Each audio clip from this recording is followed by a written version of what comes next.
everyone, it's Marixel here. I'm doing like another stream for Heart of the Woods. So where we left off, I became a ghost. Also, Elena, freaking Madison's, not Madison's. Fuck. Also, that creepy old lady is literally a witch, or a wizard, or vampire-ish. Maybe a body snatcher on the third. Anyway, I don't fucking know what the deal is. So that's like my guess. You know, it's not always easy to figure out how to do these kinds of stuff. You know, it's like a little weird. How's it going on the YouTube side? The YouTube side is going fine. It's going fine a little bit. Alright, so anyway, let's get on with it. Oh shit.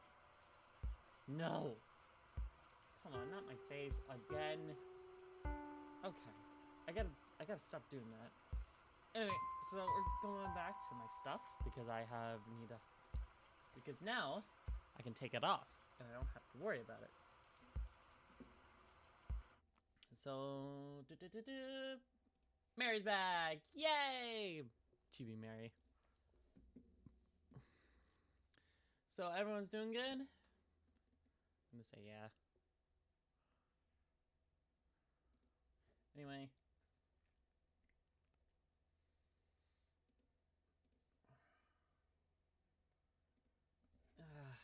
Also, I have Gatorade in my hand, so I'm gonna drink it.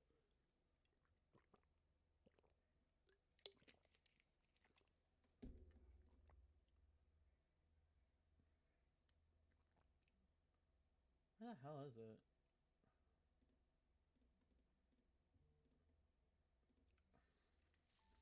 Hold on, give it a...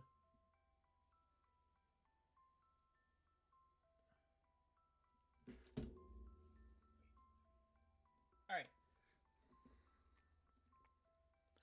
Alright, let's do it. Let's...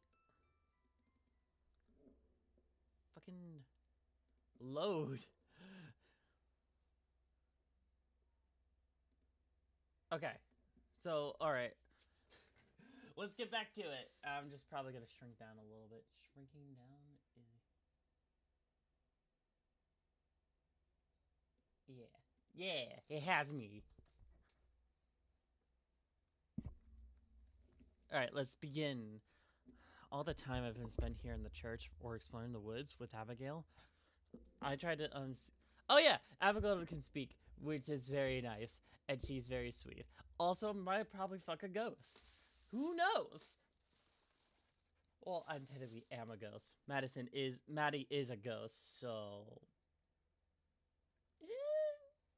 whatever. I tried to see the charm in some of the places she's taking me, but they all feel the same. Trees and rocks and snow in very varying combinations. The forest may be huge, but it's different in how repetitive it all feels. I keep hoping that Tara and Morgan's mom is the wizard and the vampire. I am very less reliable when it comes to this. So I couldn't at least see them, even if they can't see me. So far, they haven't.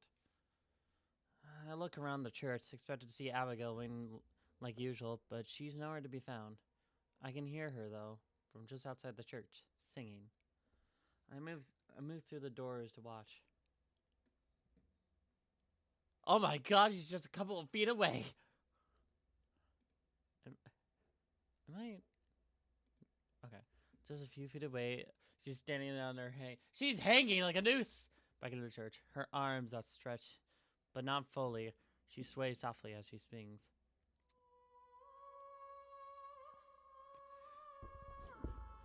And my god, she does sing. Holy shit.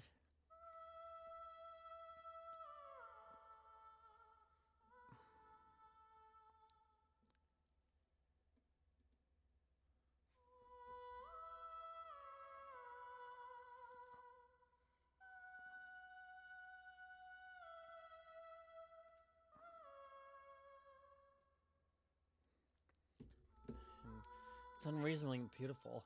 The kind of voice you heard from the radio. You'd have to pull out your phone to see what you're listening to. And to think, maybe you have your ghost mode with you. Just think, I get my own private concert like this. She she faces the sky. I don't need to be able to see her face and to visualize the smile, but I can hear her voice. She sang the song she's singing is wordless, but still beautiful. I wonder if it's something she came up with herself. I imagine her spending years playing with the melody. Or maybe she's just making it up as she's goes along. I notice that I'm not the only one watching. A small flock of half a dozen or so birds around her feet, watching in rapt attention. They hopped around, occasionally cheering to join in. But are they speared? Are birds have wizard eyes? She waves the hand and flutter around, even perched at her, but never leaving her. From the trees, just barely peeking out, a young deer observing as well. It isn't close enough to her touch, but close enough for me to count the spots on its belly. It's just like something out of a cartoon. Even she's a fairy tale princess who's friends with the wildlife. What are you, a Disney character? I wonder if it's because of her in particular, or if the animals don't feel threatened just because we're spirits, not flesh and blood. All too soon, it's over. Her voice fades away without wobbling, and the birds instantly disperse. The deer bounds back out of the woods, invisible. She turns to face me. Good morning, Madison. Good morning, Madison. I'm blushing. I don't know why. You have a crush, Maddie. Good morning. That was amazing. Thank you. Gay? I hope I didn't wake or disturb you. Nah, not at all. Besides, if I'd known, I'd have gotten up early just to hear more. Aw, you're flattering me. Gay. No way, not at all. I mean it. You have a beautiful voice. Now she's blushing too. Thank you. Aww. How did you learn to do that without scaring away the animals? It wasn't really a matter of learning. It just happened naturally, over time. I sing for myself, first and foremost. I think eventually, they realized that I wasn't a threat. It seems like they were enjoying the show, too. Wait, can animals see? Even the birds like my song. There was a deer, too. You might not have seen him, though. He was kind of hiding in the bushes. Who, Bill? Oh, was he? I'll have to introduce you next time. He's quite friendly, too. You're friends with a deer? Really? You know him? Most likely. I suppose it could have been a new deer. I'd have to see him to know for sure. Nowadays, there are these things called petting zoos, where you can pay money to walk around and pet tame animals. Like deer and sheep and pigs. I've never heard of them just making friends with people, though. That sounds marvelous. Have you ever been to one? Not since I was a lot younger. They're mostly for kids. Adults in the modern world sound awfully boring in that case. Yeah, agreed on that one. Abigail walks up to my side, standing close to like she always does. I wonder if it's intentional. Together, we face the forest. She touches my arm so slightly that I wonder if it's intentional too. If you're feeling up for it, there's some place I'd like to show you, here in the forest. It's one of my favorite spots. You always have favorite spots. Of course, lead on. I'd love to see anything that you think is special. Besides, it's not like I have anywhere else to go. I refrain from saying that out loud. I'm generally interested in what she wants to show me. I like spending time with Abigail. Gay. But I hope that she'll be willing to answer some more questions. More of my questions now, too. Having fun together is nice, but it feels like a distraction from the matter at hand. Speaking of hands, Abigail untakes mine, ever so gently. Let's go then. Oh, Let's go. Let's. we take off at a brisk pace, but the distance falls away faster than normal. I'm borne along her boundless enthusiasm, and surely enough, then a little magic. Trees fly as a blur, impossibly fast. It's like being on a train again. Like snowflakes, they melt into my vision faster than I really notice. The speed is some gift of the forest, I imagine. The consolation what it's done to me. Our footsteps are formless against the snow. We're walking in the air. It's the same as I first met Abigail. It feels like an eternity ago. Or at least a couple hours more. I try to push those thoughts away that I can enjoy whatever it is she wants to show me. I want to enjoy this for my own sake. For her sake, too. I have trouble thinking of anything other than her. Yeah, that is such a gay thing. The gentleness of her grip, the light of the joyful as that she moves across the ground, the certainty of which she pulls me forward. Every so often, she turns around and makes sure I'm still there, though. I'm sure she's very aware of how of our interlocked fingers. I know that I am.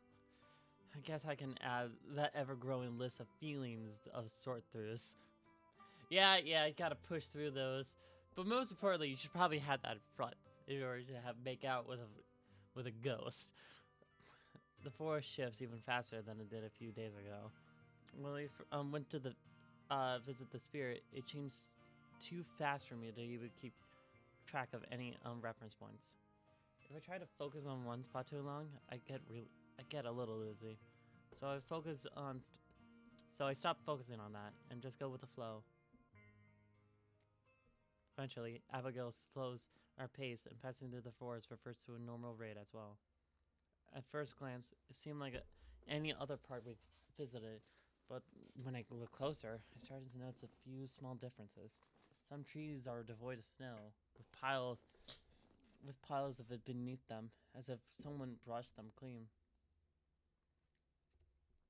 Others are decorated with strange paint-like streaks of color, mostly blue, but some are white.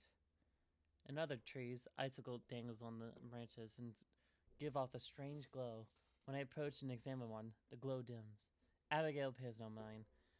This must not be strange for her, though I hurry and catch through the only gotten a few steps away. We're almost there. It's just up ahead. Through the trees, I eventually see where she's taking me. Splash of brilliant pink peak out on just ahead, mostly obscured of the barren brown trees. I don't even have the time to be curious of what they are before we arrive. Oh my god, that looks gorgeous! A splendid grove of colorful trees spread out before us, surrounded by a small pond that must be enchanted. The leaves that hang around the trees are salmon pink, flecked with the flickering lights, lavender bush growing in the distance, sparkling with dew and magic. Or magic. Sparkling with dew. Or magic. This is mostly a magical place. A magical grove. How snow covers the ground all the way up to the shores of the pond, the trees themselves are devoid of it. Much like the forest spirit's home. I wonder if the two are related somehow. Even more remarkable, though, is that the pond itself is also unfrozen. Its glassy surface is smooth, save the occasional ripe that spreads across. It's small enough that I can see clear across the other side. It makes this place feel even more secret and hidden. I could wander the forest for years and never stumble across it. I move slowly towards the water. This place deserves calmness. Oh, Abigail. It's beautiful. The water laps in my feet, though remains undisturbed, like a vampire. I have no reflection of a fact that I had pointedly tried to ignore. Where are we? What makes this place so special? This is one of my favorite places. Isn't Isn't it lovely? What is it? My favorite place. I know, but what is it? Obviously, it's my favorite place. As for what makes it special... It's magic. Her eyes twinkle conspiratorially. Fairies. Fuck, it's fairies. There's a beat of silence. I feel like I should be surprised at her answer, but I'm not. After everything I've seen, fairies are downright mundane. I remember her mentioning them before, too. I look around, wonder what I've missed them hiding somewhere, but I don't see anything. Abigail laughed. Just as decorators. They aren't around right now. They much prefer the nighttime. They're far more active in the moonlight. Oh, okay. You can still see traces of them, though. As an example, she cups one of the icicle-like baubles that hang from the trees. Inside, a faint light beats like a heart dim enough to be visible in daytime. I'm sure they're around, watching. But I've only met them once myself. It may be years before you do. There it is again. The promise of eternity spent like this. I bite my lip. I think that's okay with me. I've had enough magic for 1 week. Yes, understandable. She walks back to the shore of the pond and sits down. I take a seat beside her. Really though, thank you for bringing me here. It's nice. I'm glad. Aww. I wanted to show you that not everything about it is bad. That unlife does have its own little moments of niceness. Again, unlife. I look at her, but she's staring pointedly away toward the pond. Her cheeks redden a little bit. Unlife is a good word for it. Yeah, unlife is a good word. Do you think so? And either that or being saying today I straight up died. So I'll better take it. I worried before you woke up that I would have forgotten how to speak or forgotten words. I talked to myself to keep in practice, waiting for a day when I would meet someone again. That's also why I sing, so that I don't forget how much I enjoy it, even if nobody listens. Oh, that's sad. I know that it's silly, but sometimes a bit of silliness can be what helps me keep going. Aw. I don't think it's silly at all. Besides, if I could sing like you, then I'm sure I'd do it all the time too. I could teach you, if you'd like. Oh no, you don't know what you're getting into. I'm pretty sure I'm unteachable when it comes to singing. You'd have birds flying miles away instead of coming to listen.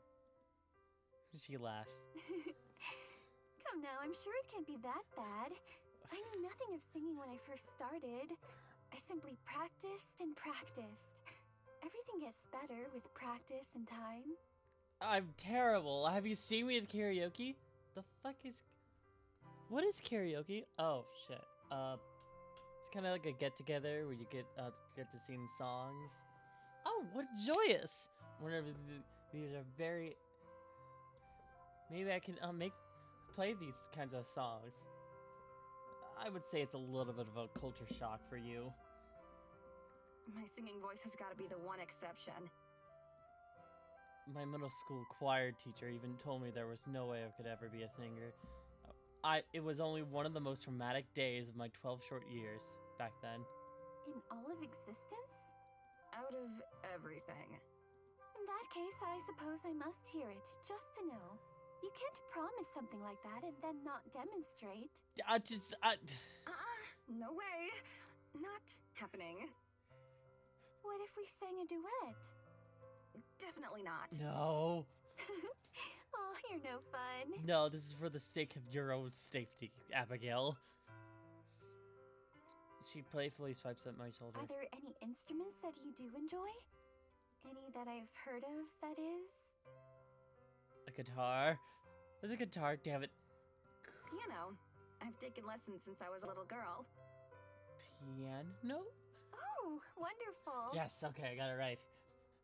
Yeah. I miss it. I flex my fingers, staring down at them. Remember the feeling of keys. Even before coming down here. It's been a while since I played. I don't think I ever even consciously stopped. It just happened over time. Most of the time, the only music I'd have the opportunity to listen to was during prayers, or the occasional traveling performer. Oh. Sometimes I'd convince Mr. Braun, who played the organ, to show me some of the pieces he'd learned in the city. Oh. She says this with a sly smile, sharing some private joke with me. Do you remember the names of any of the pieces? I wonder if I've heard of them. Oh yes, there was... She bites her lip, thinking about it. Oh, it's on the tip of my tongue. She squirms, wiggling around, just hoping for the memory that will fall into place. Finally... Maybe not. It seems I've forgotten. Okay, well, what about just say, like, what it does? Do you think there's a chance, though? Are you very familiar with songs from, well, my time? Some of them, yeah. A lot of the most famous and respected composers come from those days. From this part of the world, too. Oh! Abigail sighs, wistful, and looks out at the distance. I'm glad to hear that. They must be magnificent to be remembered so many years later. How nice that must be, to leave behind a legacy, to be missed. Oh, God. Oh, babies. Abigail. To be missed. The way she says it is wistful. A dreamy sigh. Like something that she longs for. I glance over, half expecting her to be crying, but her face is steady and calm. She catches me looking and smiling. I'm sorry. I'm just feeling a little nostalgic. You don't need to apologize. I like hearing what's on your mind. I'm glad. It would be rather unfortunate if, after everything, we didn't get along. We both laugh at the idea. I do have another question, though. A personal one. I know you said I can ask you anything, but... I meant it. Please, go ahead. Are you gay? Well, such a thing is very unfathomable. I do have feelings, but I think it's considered witchcraft at this point. It's like... Is it still considered witchcraft? Not really. It's kind of widely accepted in most parts of the world. Well, before, you said that you've never even tried to go back. Escape. Whatever the right word for it would be. Why is that? Doesn't it bother you, being stuck like this? Abigail scratches the soft dirt behind us. Of course, her fingers move impotently through it, changing nothing. If you don't want to answer, that's okay. I don't mind. I'm just thinking of what to say. So, I suppose that you've been thinking about it a lot, right? Oh, look. How to go back. I know. Almost constantly. I don't know if it's possible or anything, but don't get me wrong, I'm beyond grateful that you saved me at all. But it feels like we're so close to being alive, but not. Everything's changed, but at the same time, it's like nothing has. I don't feel much different, but everything's different. I have a whole life out there. Or at least I did. I can't just forget about it. Or move on, or give up, or something. I understand. She's quiet. I wonder if I went too far. If I asked something that shouldn't have. In a lot of ways, there's a lot of most intimate and personal questions I could possibly ask. Why couldn't you go back? I don't know. My body is like already deceased, so Then she lifts around her face. I didn't have much left once I moved on. My family and those I care about. I had no desire to return to them. Ah! And then time started to pass. At first, the days felt slow. Torturously slow. I did nothing but sit around and mope, never straying far from the forest spirit who had saved me. But then, I started to explore more, to get to know the forest, find moments of happiness. I was still terribly lonely, of course. It has been, until you got here. Oh, But I can honestly say that I didn't hate it. I sang, I watched, I found my own joy where I could. Oh, that means you have to leave your girlfriend. Wait, what if we can go back? Eventually, time left me behind. The people I had known grew old and died. I'm sure many forgot about me long before I forgot about them. At some point, there was nothing for me to want to go back to. The rest of the world outside this forest is just a maze that I don't know how to navigate.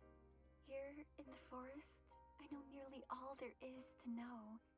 There's no grief or loss or pain. There's just peace. Oh, damn.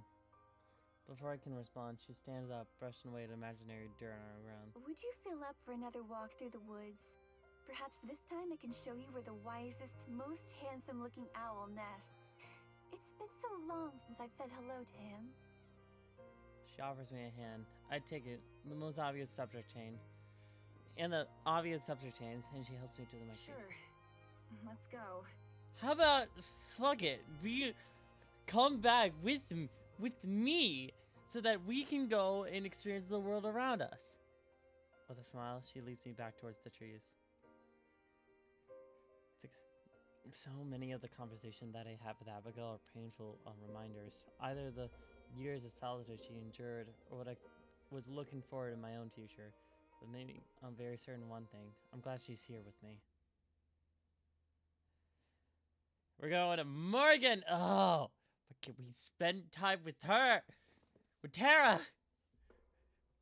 It's been days since Evelyn attacked Tara. Since Dilladora spoke to her. Days of fruitless searching for Manny, and Tara is still trying to act like she's okay. She pores over every piece of local history we can find. She makes jokes, she tells stories. She pretends she isn't losing hope every day. But we don't find Maddie. We don't find Maddie. She's lying. It's her body that tells the truth. She pulls me closer when she's under me. She stays in my arm for longer than she did before. I doubt she even noticed she's doing it. But years spent hiding my emotions have made me pretty good at spotting it in someone else. Is she doing it for me? For herself? Both? That's the thing I still don't know. Morgan? Tara, what did you do? I can hear it. I'm out of the bedroom before I realize I'm moving. My mind's filled up with a million possibilities. Even if Evelyn's already here. What if the cabin's burned? I think I owe you a new pan. Tara's fidgeting nervously. A cloud of black smoke billows in the pan of the snow. I can't even tell it was supposed to be in it. Whatever it was, it's charcoal now. You guys don't have, like, a fire extinguisher in here, right? I let out a breath that I was holding. I shouldn't have panicked like that. I just collapsed. We don't need one. Let me see that. What do we? I walked past her and grabbed the pan. Before she say anything, I opened the door and tossed whatever it was in the pan into the snow. I run a rag down the tab and toss it. Why don't you get the smoke off the wall before it stains? I'll take care of this. How do I do that? I'm still coming down with the adrenaline. I have to make a conscious effort to say it as gently as possible. I don't want her to think I'm mad at her. She seems what the fuck? She seems everything. She smiles and tries to salute, but with the wrong hand ends up slapping herself in the face with a wet rag. I swear she does stuff like this on purpose sometimes. I don't even blame Maddie at this point. I'll tear. Where Tara scrambles to duty, I start washing out the charred remains still clinging to the pan. After a few moments, Tara shuffles nervously behind me. You don't cook much, do you? Does not cooking at all fall under not cooking much? Because if so, yeah. Oh god, Tara. Then why did you... Her eyes flicker towards the counter and I follow her gaze. There's a tray sitting there. It's a mess. It's a piece of clumsily unsliced fruit. A cup of liquid blackened toast. You were making me breakfast. Aww. Tara looks guilty. Yeah, well, you know. She looks down and starts fidgeting with her shirt. I figure that since we're leaving the cabin, it'd be a waste to just leave it here. And, I don't know, you've been really helpful and stuff. and I thought maybe I could pay you back a bit. But I just wasted the food anyway. My mind reels. I can't utter a single word. I just really, I don't really have any friends. The few people on good terms would never do something like this. Evelyn stops preparing meals for me the instant I could make them for myself. And when she did, they weren't much more of leftovers that she made for herself. It was a dumb idea. Sorry. Aww! Tara confirmed their feelings for each other with a tearful kiss. My body moves on its own. My arms outstretched, wraps around her. Before I know it, I'm reaching up in her face, and the minute I actually process what I'm doing, I pull away, drop my arms at my sides. We both stand there awkwardly for a moment when I'd be able to speak. Thank you. You're thanking me for screwing up making breakfast? I'm thanking you for trying. Oh, right. I guess that makes sense. Oh my god, Tara! You trans-ass motherfucker! You trans-ass dumbass! I doubt someone like her would understand why this feels so much to me. She has good people in her life. Random acts of kindness must be commonplace for her. But for me, I never even treated it as anything but a tool. I spent years turning the idea in my head, thinking that I deserved it. It was easy enough to believe. I think I just yeah. So this moment means more to me than I could possibly say. Even if I actually knew how to talk to people, I couldn't do it. Best I can do is try to repay it in kind. Maybe we could make something together? Aww. After all your videos have taught me, I'd be happy to teach you a few things in return. Are you sure? I mean, I literally know nothing about cooking. All I do is slow you down. She's protesting, but the smile on her face makes it clear of how much she really wants to do this. Seeing the grin on her face is way more radiant than seeing it through the screen. That's okay. I'll take the lead, and we can go slow. Aw. I take her hands again. She squeezes it, and I squeeze back. Now, let's start with teaching you how to use a stove without burning the house down. Gay ass! That's probably a good one to know. You transbian ass! Tara, you transbian ass! That's probably a good one to know, yeah. I grab some sriracha from the tins and toss them in a now clean pan before putting it. Okay, so you're going to want to have the heat a little lower than the absolute maximum for this one. Why is this warm here? Why is it warm hue here? Warm color hue. I figured the higher it went, the faster it would cook. Technically, you're right, but that's also how you burn things beyond recognition.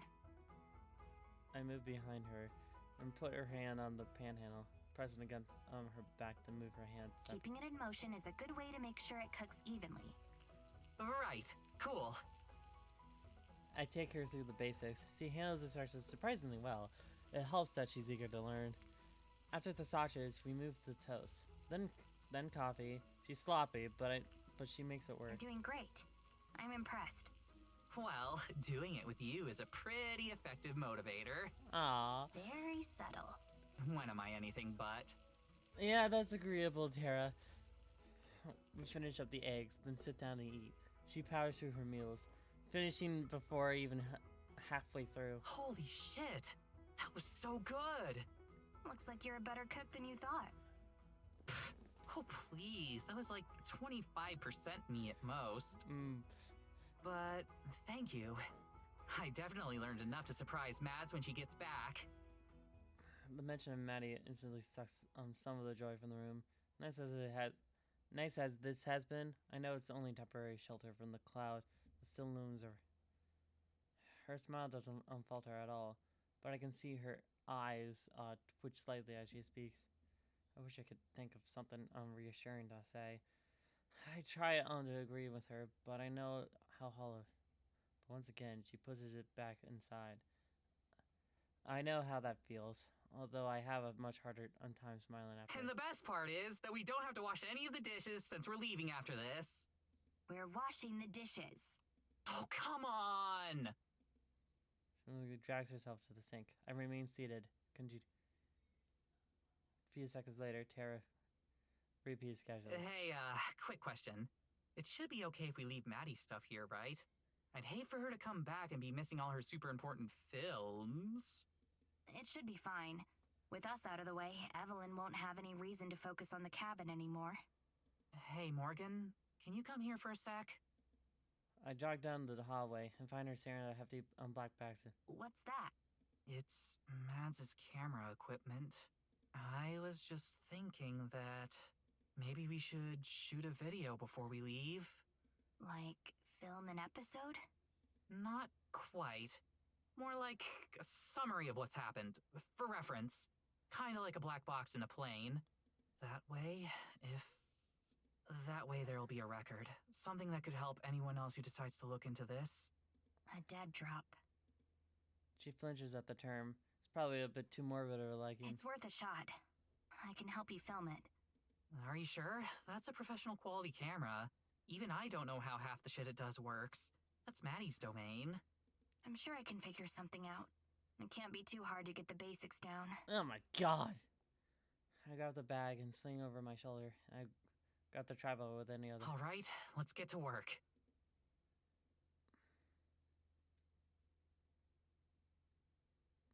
Okay, so, wait, let me... Hang on, I think I've got it. No, that's just going to access the archive. We need to get the focus right for the main shoot.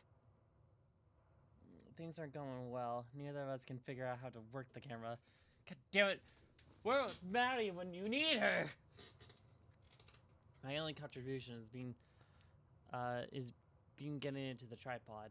Most of the terms Tara's using fly over my head.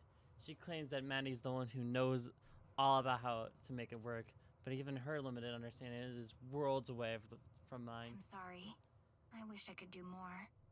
Don't sweat it, you're doing fine. Lie. Maddie never taught me much. She, makes the videos. I just do the talking. Her voice is quiet. Maybe this was a bad idea. Though it seems to be doing to make her miss Maddie even more. But I'm sure as hell I'm not not good enough to replace her. At least I can finally manage to get the camera to a point where it's actually filming. Oh shit, you got it! She's humoring me. The picture isn't even close to being on focus. And I somehow managed to make the colors even more washed out than this place already is.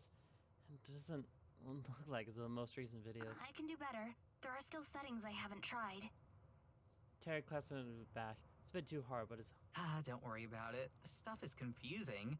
Maybe the blur will make it look more mysterious or something. Sure. God damn.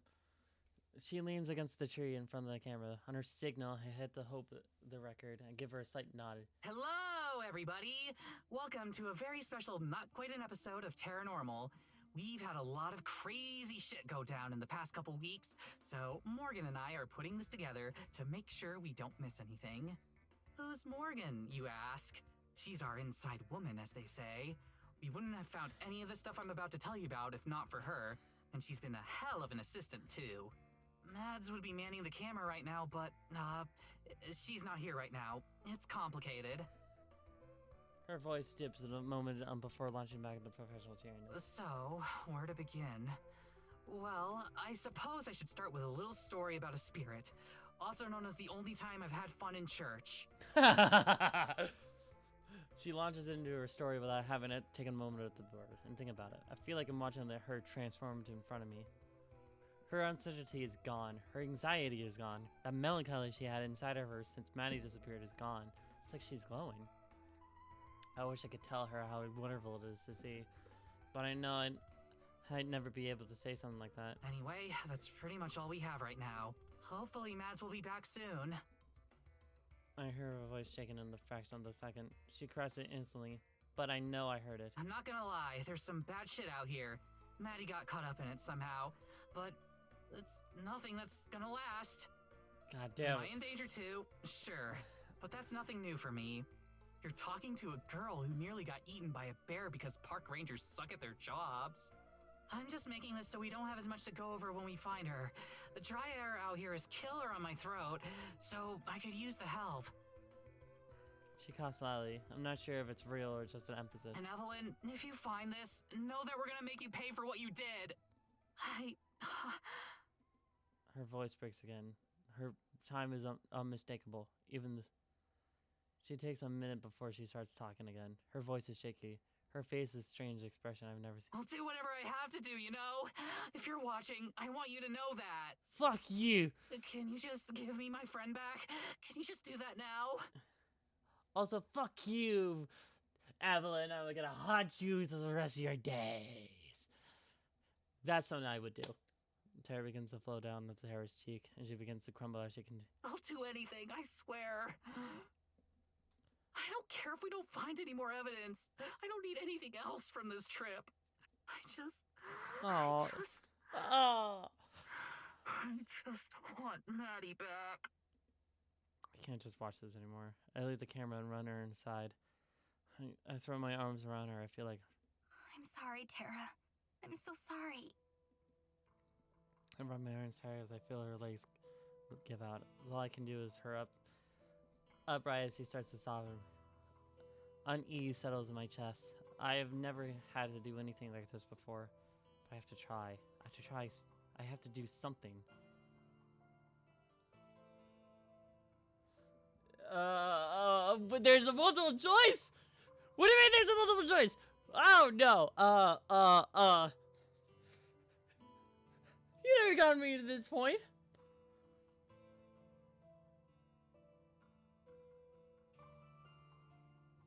I don't know. I think letter Mourne's the best choice. Let me look it up. Let me look. Oh my god.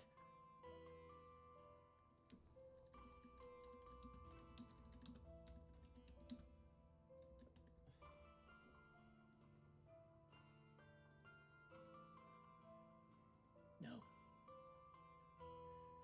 Tell me.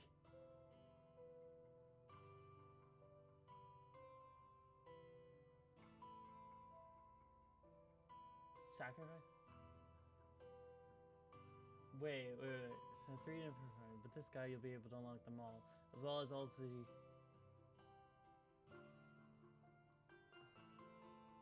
Alright. Give me 1 second. I might have to go to the bathroom. Be right back. Oh god, I have to look this up.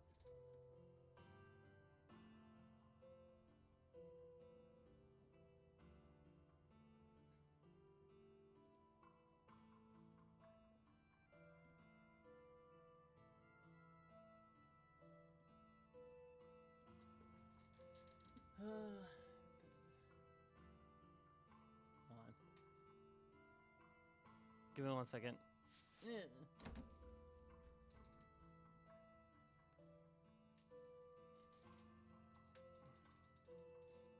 I'll be right back.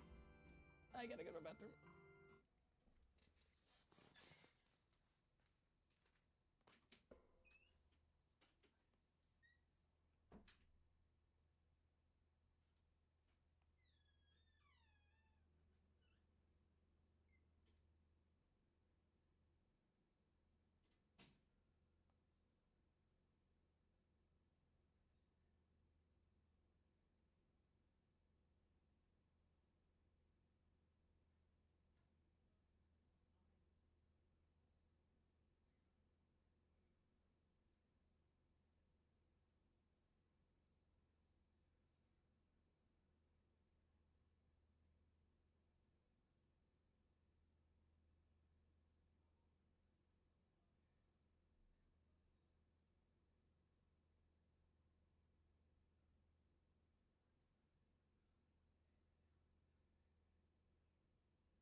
Okay, I'm back. So anyway, I found another way to do it. Okay, so there are two endings as far as I can tell. There is actually two endings as far as I can tell.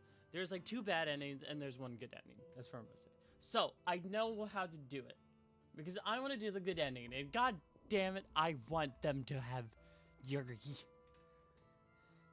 I want to have a bit of Yuri into this. So I'm gonna say I should let her mourn.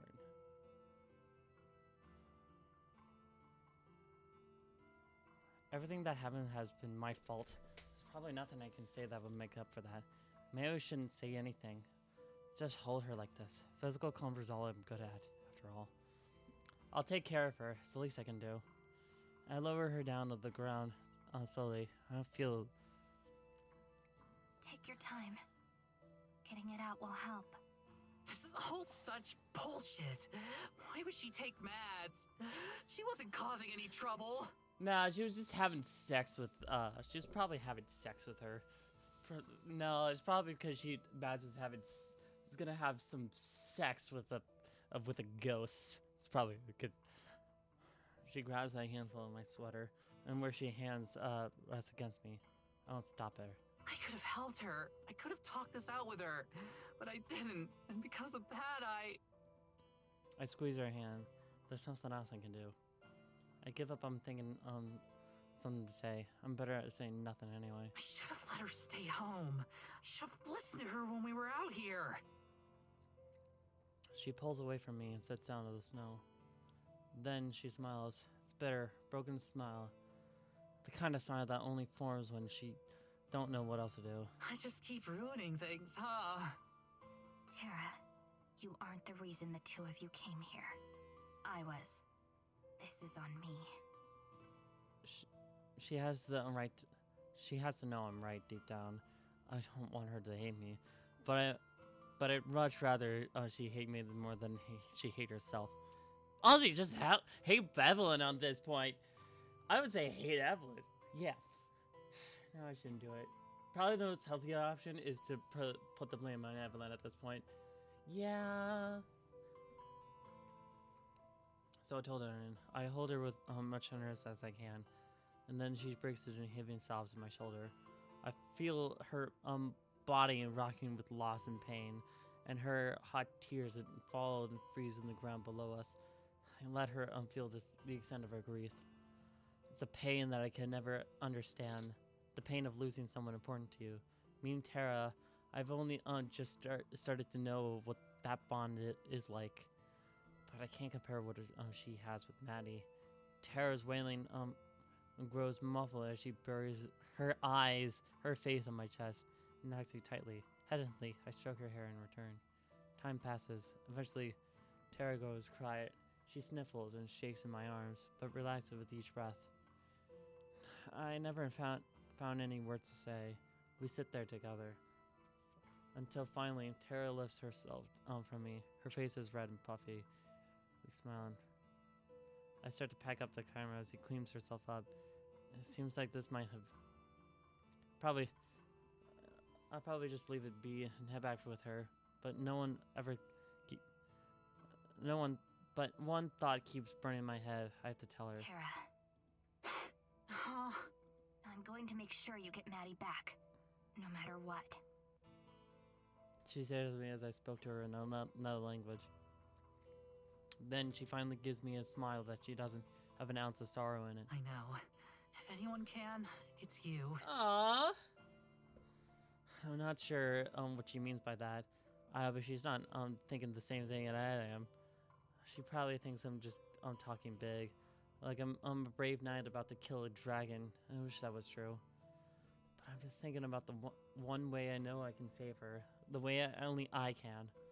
And that's to give Evelyn what she wants. Me. No!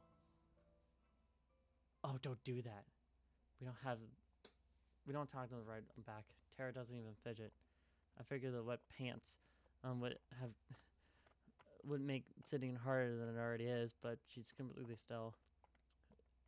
It isn't until we stop the village. I hope you don't think I'm mad at you for bringing us out here. You aren't? Nah, I know you just wanted to make something good happen for all of us. Things just didn't work out that way is all.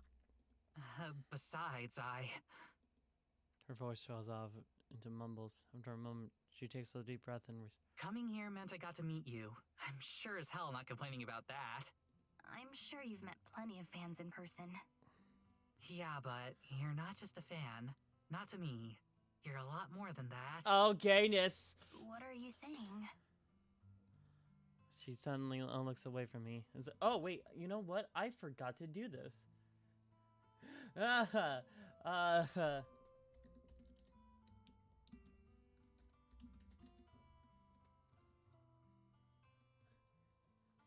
damn, I forgot to do that. I am a terrible, terrible YouTuber. Terrible. She suddenly looks away from me, and then she's trying to hide the fact that she's blushing poorly. I don't know, just I haven't ever really met anyone like you before is all.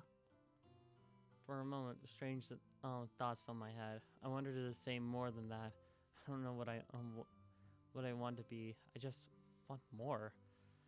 But I know better than to ask for that. If it helps, I haven't met anyone like you before either. Well, I could have told you that one. I am one of a kind, you know. No argument there. I've seen a few. What? Who? Wait, who? I'm having a hard time looking at her, but I don't know why. This is a new feeling.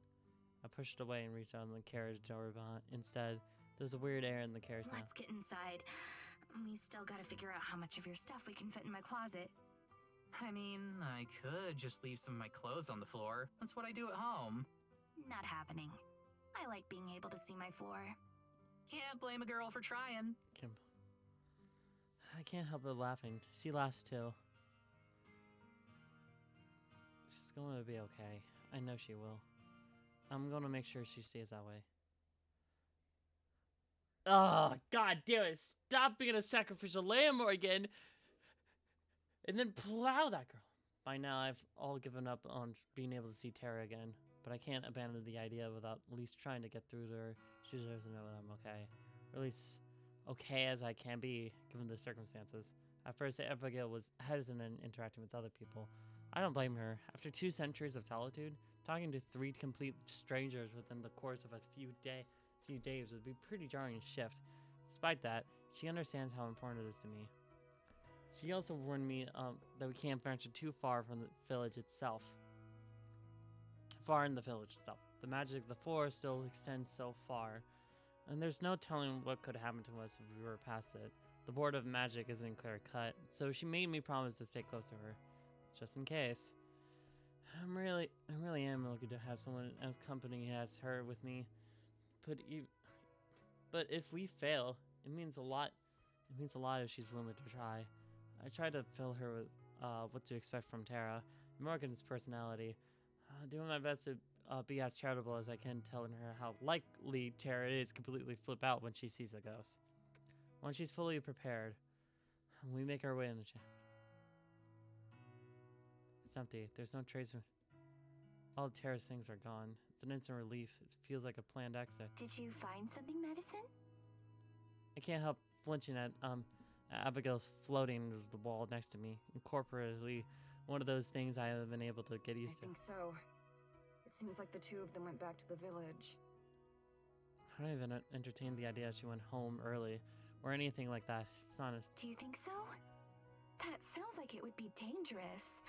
Why would they put themselves in danger like that? Ugh. I have no idea. Hopefully we can ask them ourselves. Abigail starts to back away, looking down the... Madison, of course I'll do my best to help you. But I feel like it would be remiss of me if I didn't warn you to not get your hopes up. It took me years to be able to manifest myself. The chances of you being able to communicate with him so soon are... low. That's okay. I didn't have much hope to begin with. I mean, have Abigail there. She can project herself. She can see her as like, holy shit. And then points at her as like, say, Madison. And I feel like charades might be good. Morgan would understand. Honestly, Tara would be terrible at charades. She would get off topic, saying like aliens exist. It's like,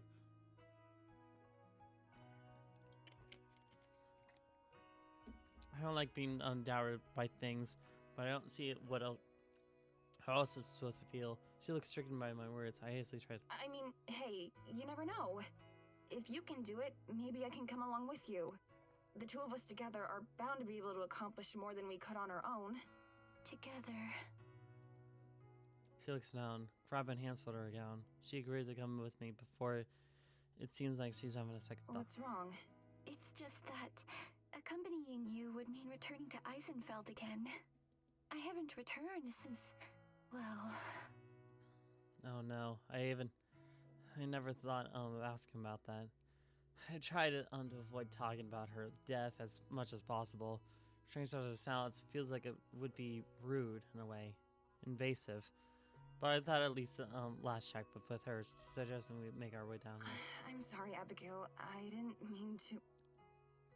To my surprise, she scurries back towards me and nearly bumps her head against mine as she closes the gap between us. You don't have to apologize, Madison. I agreed to help you, and I'm going to honor that commitment. Gay! Besides, maybe it could be good for me. I can't avoid going back there forever. And having you there will make the burden of memory much easier to bear. Her conviction, combined with her invasion of my personal space, makes me feel flesh red. And for a moment, it looks like she's worried she would upset me. I give her the best smile I can manage. After years of making Tara normal, I had hoped maybe a bit of Tara's charm and social skills would rub off on me. They haven't. If you say so. As long as you don't feel like I'm forcing you or anything. Not at all. You've been nothing but kind to me, Madison. I want to repay that kindness. If anything, I feel like I've been in debt to her in saving my life, but I know she wouldn't say it in that way. I've done my best to be polite, but I haven't exactly made any grand gestures of thanks to her. Thank you, Abigail. Really. Of course. Now then, shall we? Lead the way. Every time Tara and I visit Eisenfeld, we were stared at everywhere we went. And now seeing everyone walk by Abigail and me without so much of a glance is surreal. Abigail gazes at the building we pass by, occasionally pointing out that she remembers from her time. Her voice is a strange mix of silence and melancholy. I'm not sure if I should encourage her mood or try to comfort her. As we enter the town square, we start to encounter large groups of people. Each time one passes close by, Abigail grabs on my arm and moves closer to me. Is she scared of crowds, or is there something about the villagers themselves that her shake? I'm tempted to ask her, but I think better of it. For all I know, the fear could be connected by the way she died. My mind runs wild with possibilities. Maybe she was burned down as a witch or cast out of the village. Maybe a witch. Maybe she was gay. I definitely don't know. They're here. Are you ready, Abigail? I'm ready. Let's go. We face through the wall before the... Sharing breakfast, closely together in touch. I'd give nearly anything to be able to hug them. The feelings are a mixture of guilt and elation, worry, but more than anything, there's so much in... Tara! Can you hear me? Morgan, this is delicious. How the hell do you know how to make all this stuff? Apparently she can't. Just... Most of it I picked up from older folks in the village. The rest I pieced together from random cooking videos. When all this is said and done, remind me to give those channels a shout out in an episode, because this rules. I try waving my hands in front of her, hoping that maybe movement will... She leans towards Tara. Maybe you'll learn enough while you're here to make a few cooking videos yourself. Are you asking because you actually think that'd be good, or do you just want to see another video where I almost burned my house down? Dad! Marcus shrugs and gives... I knew I shouldn't have expected this to work, but right now it was still... Having them as close hurts in a way that I couldn't have imagined. All the time I spent feeling ignored when I was alive feels so trivial compared to this. So what's the plan for today? Got anywhere in town we might be able to hit up for local lore? Most of the official records of town history are sealed up in Evelyn's office, so those are off the table. But we might have some luck checking out older buildings around town. She's done a good job of cleaning up evidence of what Eisenfeld used to be, but maybe you'll notice something I didn't. Sure, I mean, it's worth a shot. Her voice barely contains the trace of fire that I'm used to. I have to hope that at least she remains in trance. Trace a sign she's regaining the fire someday. At least I'm not alone. Morgan reached out and puts her hand on Tara's shoulder. But when she speaks. Are you going to be okay? What do you mean? After yesterday, if you need some time to rest, nobody's going to blame you. Fuck no, I did. Looks down on their face. I can't read her expression, but the low volume of her tells me that I need to know. A quiet terror is worrying her. I mean, I guess a little time off could help me. As long as we get right back to looking for Mads afterwards. Of course. I feel like I should be hurt. I'm not focusing on finding me, but I'm not.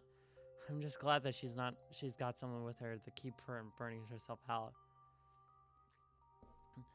I still don't feel any. You have Abigail! She can astral project! God, it's too smart. Wait, could you just astral project right now? I mean, I could try. Come on. Oh, what the fuck is that?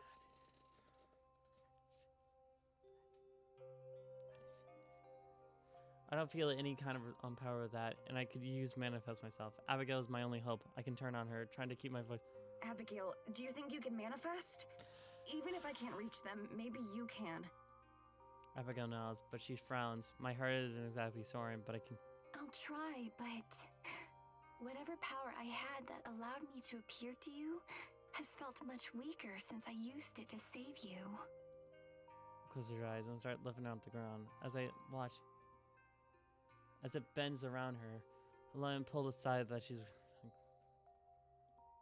trying to figure out what exactly I'm going to say when I feel the energy of the air starting to fade. Abigail seems to be struggling, following her scrunches, and guilt stabs me in the knife. Abigail, stop. It's okay. Maybe if I just try a little harder. I reach out and gently take her hand, lowering her in the ground. She opens her eyes, breathing hard.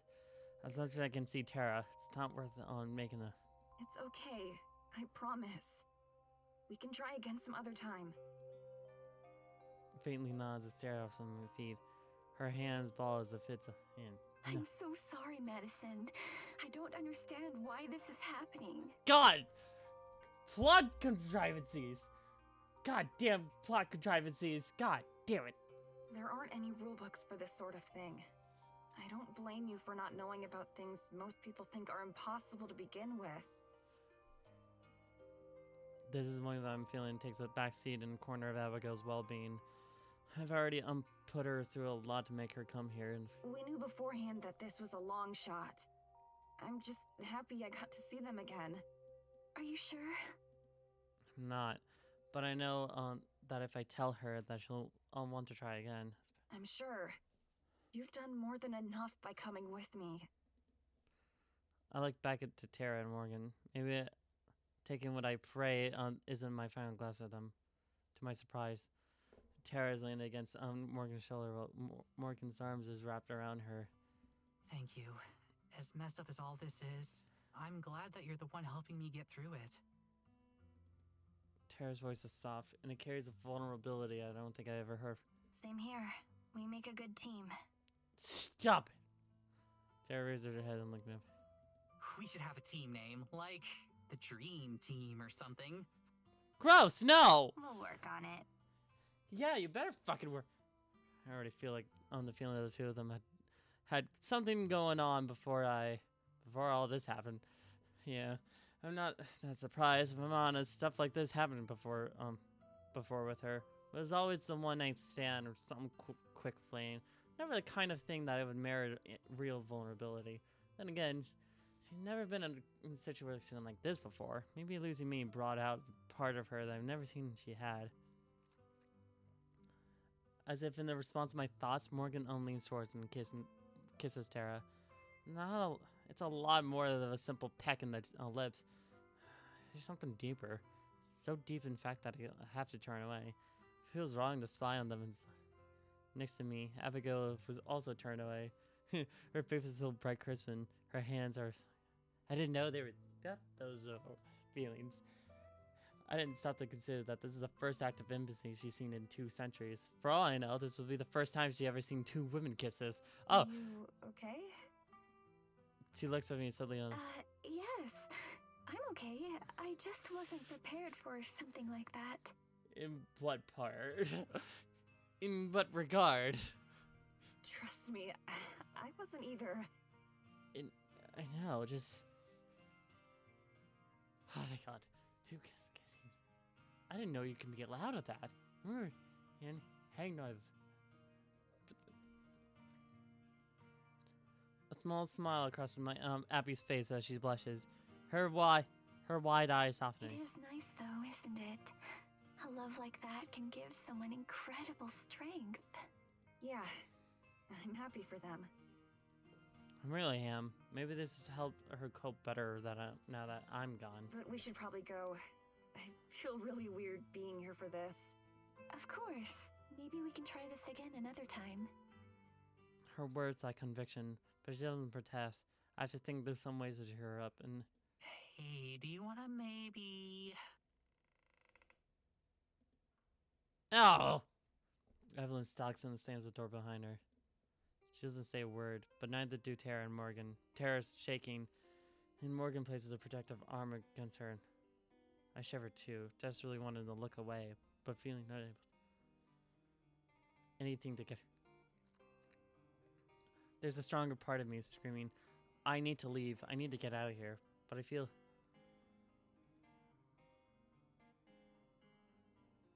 Abigail on my arm, pulling away backwards.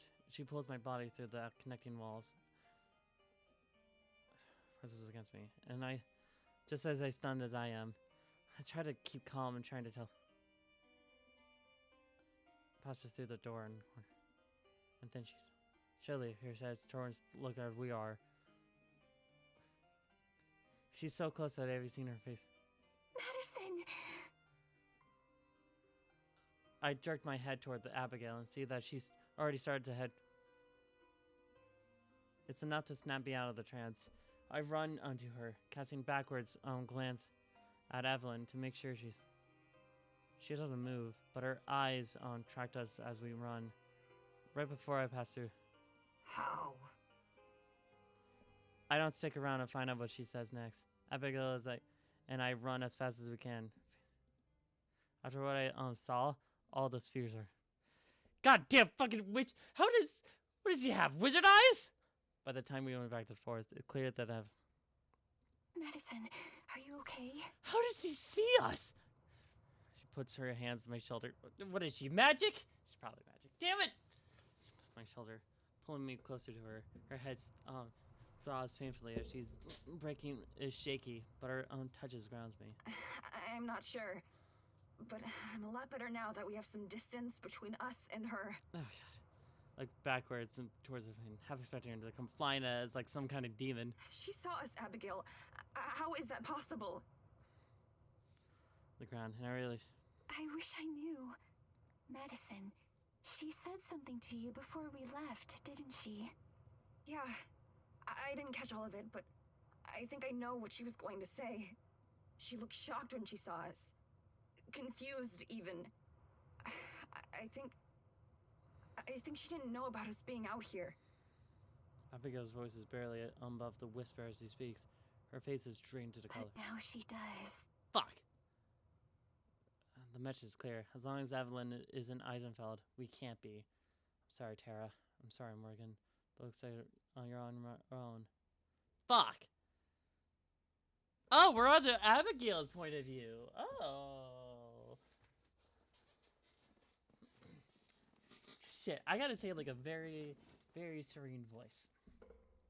The midday sun sets high in the sky, sending everything that glitter. The vibrant music of the forest. A pitter-patter of trickling snow. A chitter-chatter of birds. and the company's breeze is especially that today. The events of yesterday was forgotten, or a forgotten nightmare, and so today must be a dream come true. Madison stands on her back at me into the church, facing the forest. Her eyes is tilted back her so slightly. For the first time, she looks truly at peace. For the briefest moments, she framed by the sunlight. Then, perhaps sensing me watching, she turns around and smiles at me, but I can't help but smiles back.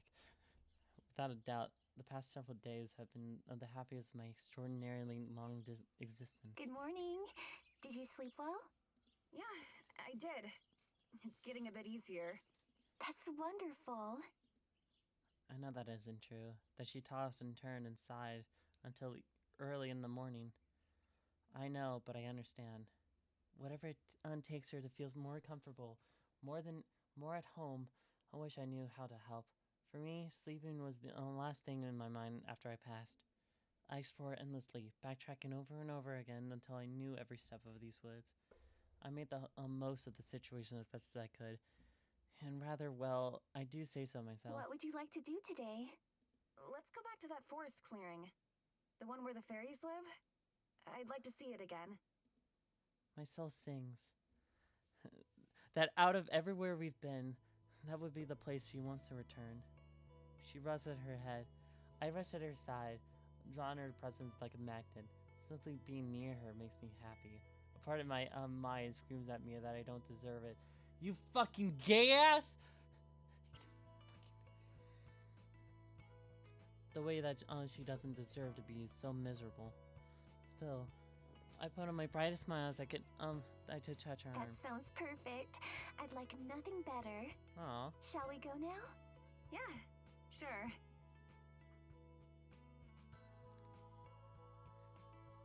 As is tradition, I lead the way to the church and towards the forest. The trees and branches part invitingly familiar and old. I ask for hers to take us to the clearing, and I can feel it ripple in response. Not physically in my heart, but I know that the forest is listening. It's difficult to explain. So much the existence has become a habit and routine for me that I keep taking the granted of difficulties Madison is going through. The emotional turmoil coupled with the way her own understanding of the universe itself keeps changing. I feel another pain in my heart that a stab of guilt once more for enjoying her presence. Madison accompanies me hesitantly, her steps more confident than they used to be. We walk side by side. I relish the closeness. I wonder if it even crosses her mind. When we reach the clearing, Madison sighs contentedly, relaxing easily. A tranquil expression settles in her mind, her face, like a masterpiece of art. I spent the whole day appreciating what I looked good. The glow of serenity is contagious. I also feel like a little more at peace here. We head to the shore of the pond, as still as glassy as ever. I really love it here. It's so calm. I nod. So of course we discussed it before, but I don't mind. I could listen to her talk about anything for any amount of time. It actually reminds me of somewhere back at home. There's a little lake near where Tara and I live. Sometimes I like to go and sit down there to think. There are a ton of geese and ducks around too. Sometimes they won't leave you alone, so you just have to ignore them. I envision a flock of birds surrounding Madison, all quacking and vying on her attention. Maybe they want you to sing to them too. Abigail. Madison laughs, sweet and subtle. It's the most beautiful sound in the world. You fucking gay? Nah, they just want food. Gay? It's really popular to go down and feed them. Moms do it with their kids a lot. But then the birds get so used to it that they think every human has frozen peas for them. They must be disappointed quite often then. Yeah. She trails off, looking wistful. I'm sure that she's thinking of home. I try not to ask her much about her life before I knew her, because I know that the memories hurt. To my surprise, though, Madison clears her throat and continues. I wish that you could see it someday. My home, I mean, in America. I think you'd like it there. I'm sure that I would. I'd love to see any place that you care so much about. All of the buildings and the lights. I try to envision what it might actually be, but it's futile. There's so much I don't know. So many things that I haven't seen. Trying to imagine it, like trying to imagine a color that I've never seen before. No matter what she says, it's impossible to visualize. Even the memories I have a few times I left Eisenfeld have long since faded. To me, the only world that exists now is the forest. I keep thinking, in your time, what would I have been like? Would I be the same person if I never fell in love with films? Films? Oh, it's like a play that you can watch anytime. They're really compelling. I see. So you bring like actors with you? No, and like sets and everything? No, it's like a fuck. Okay. It's like Madison moves her arms a little, looking as she wants to say more, but eventually shakes her head. She smiles a bit sadly. There are so many things like that. Films or events in history that are so normal to me, but that I keep forgetting you don't know about. So if I ever say anything that makes no sense at all, I can try to explain. There are a lot of things I've wondered about, it's true. For instance, sometimes I'll see great noisy machines up in the sky. Do you know what I'm talking about? Madison googles in, but I don't know why. Yeah, those are called airplanes. They're kind of like giant carriages that carry people around. That's how we got from America to here. What? Don't tease me like that. There's no way something like that could fly. Yike. No, it's true. It's Frickin' really aerodynamics. true. They're the fastest way to get around the world. There are also these things called cars, which are much smaller and only fit a few people. Can they fly? Not really. But most people own their own car and use it to get around. Do you have one? I do. Why not use that to cross the ocean? She laughs again. I don't know why. At first I feel embarrassed. The gulf of knowledge that I lack nearly as wide as the ocean that she claims to have crossed. But when she steps closer, placing her arm around me, again, I don't know why, but it's lovely. I feel myself relaxing, leaning against her arms and starts enjoying the closeness, the comfort, the affection. Ha! Gay! Far too soon, Madison relaxes, and I regretfully pull away from her. She gazes up to the sky, and for a brief moment, I anticipate another lesson about the modern world. I've been thinking a lot about what you said the other day. About how you've never wanted to leave this place.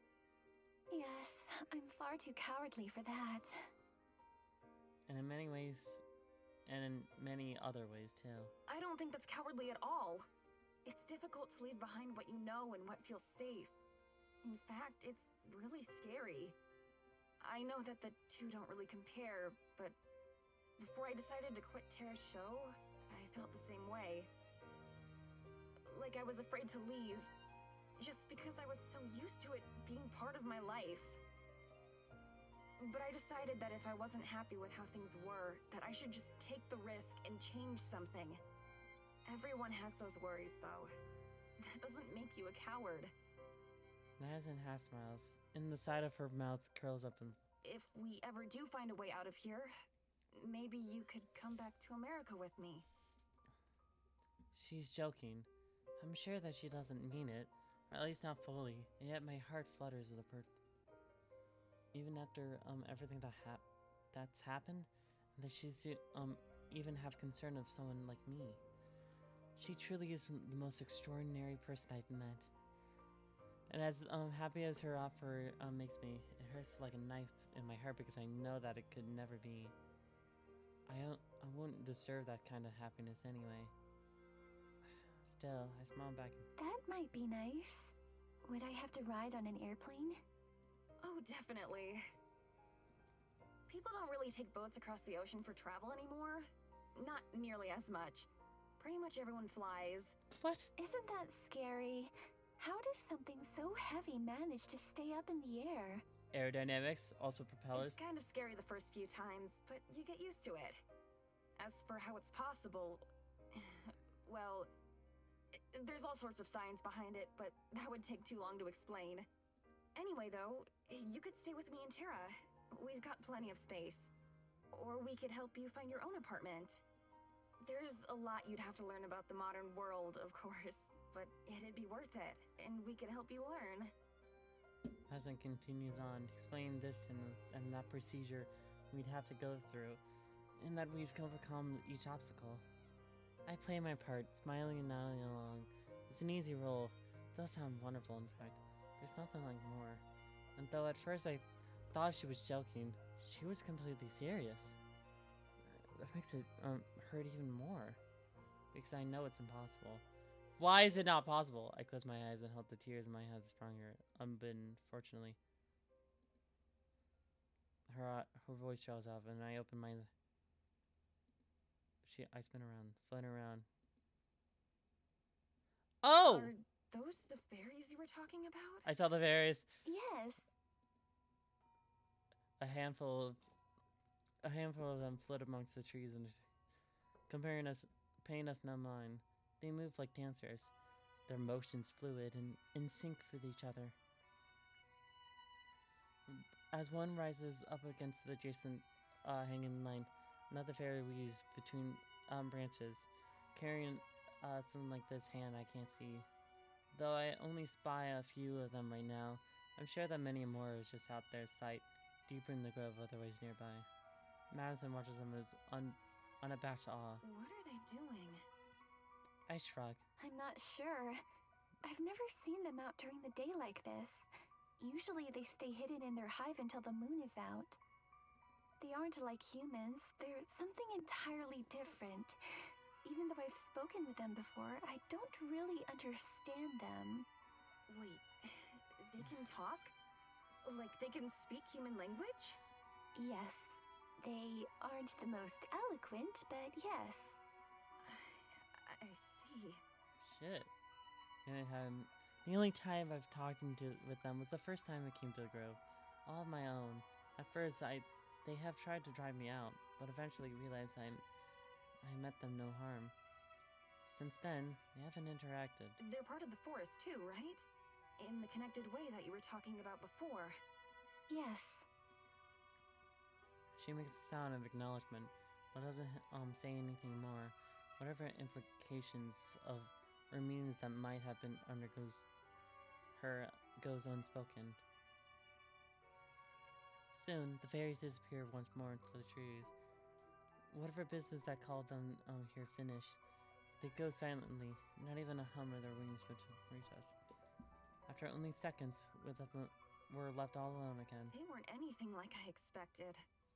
Really? How so? In stories I've heard, fairies are always smaller and look like little people with wings. Not like what we just saw. And they usually live in flowers and fields, not the snow. But those are just stories, of course. I keep having to remind myself that this is real life. And that real life doesn't care what happens in stories. No, worse, you're in the visual novels, Madison.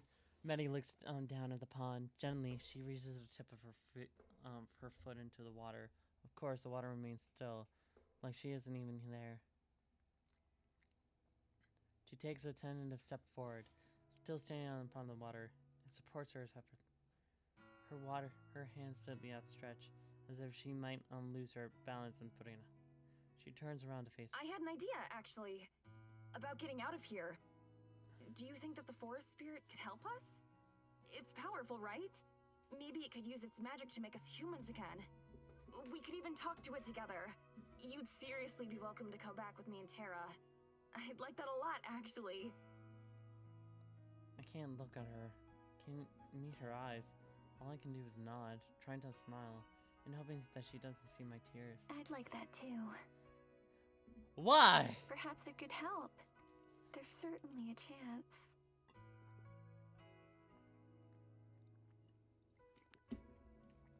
Why?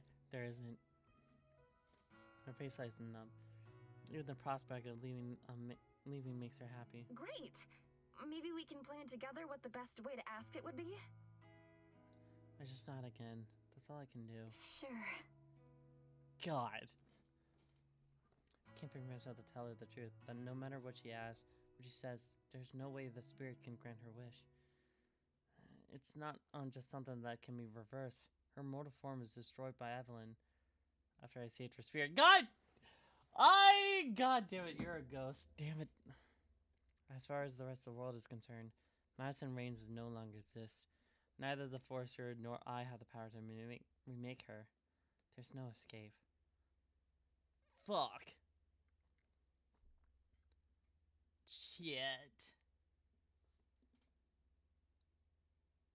Oh, great. Fuck.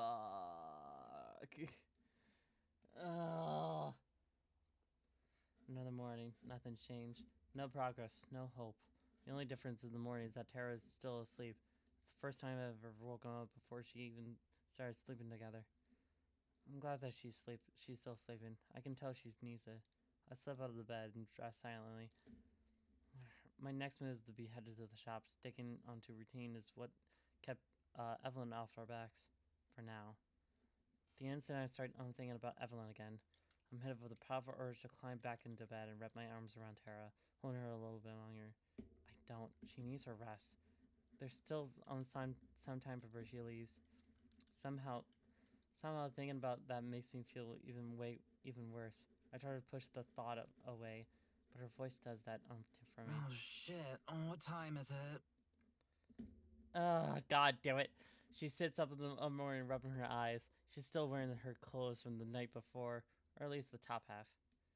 But her sitting up doesn't mean she's actually awake. It's still early. You can rest more. No, it's fine. I got this. I'm just going to go spend some time in the shop so nobody comes to check in on us later today. Get some sleep. I'll be back soon. You sure? I moved back to the bed and kissed her forehead before lowering back her. I'm sure. I'll wake you up when I'm back. Okay, cool. Thanks, babe. Thanks. That's silent. I knew what you meant. Damn it. Nah. I'm out of the door before. I don't want to think about that right now.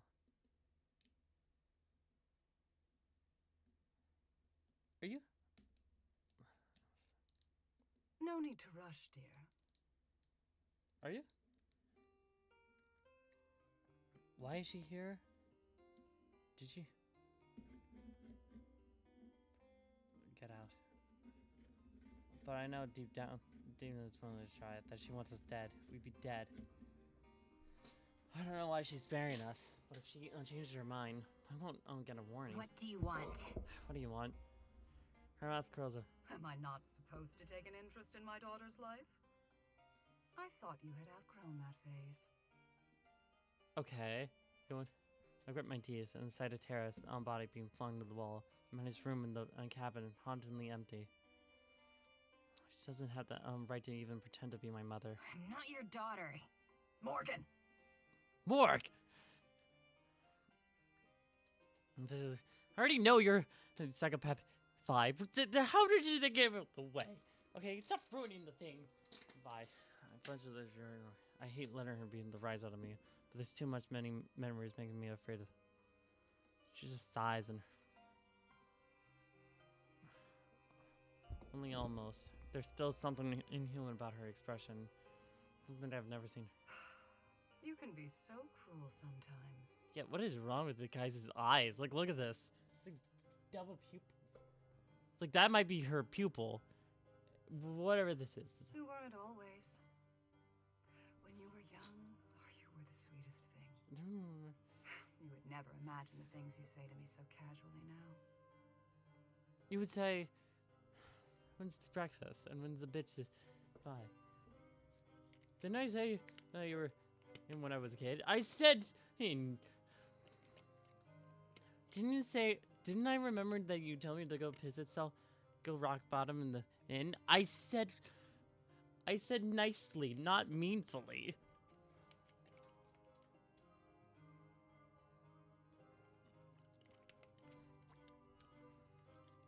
My nail, pushed slightly against the skin of my palms. As always, my fingers freeze before I'm going to work. comes out as a rasp, and I cringe.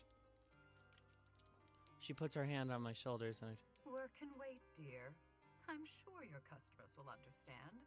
I have something to show you. I thought since you were so desperate to see in my office, I could give you a little glimpse of what I keep in there. Evelyn drops her hand. Her lips, twisted.